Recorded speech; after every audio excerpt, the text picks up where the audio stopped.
Variety. We had most of the major news makers, you know, from around the world, including the president of France at one time.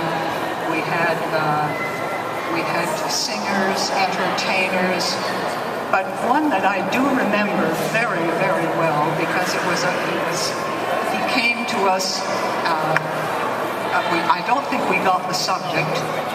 But the story was that this was a man who had mounted a national campaign to clothe the animals.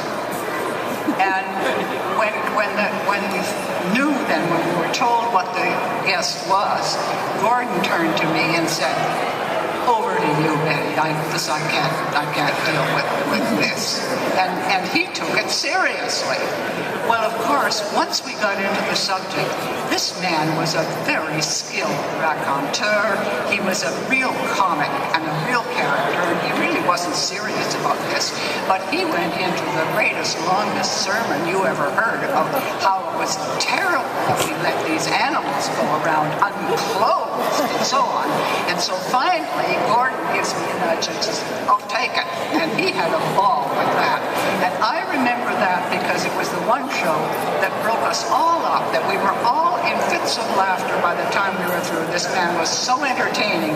And mostly, we didn't have many comics on the show. There was usually very solid front page stories. Gordon was probably the most controversial of those of us on the show. And we all got mail of some kind or another.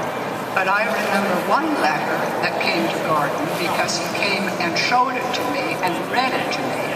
And the sense of it was, "You are a dirty old snaggle-toothed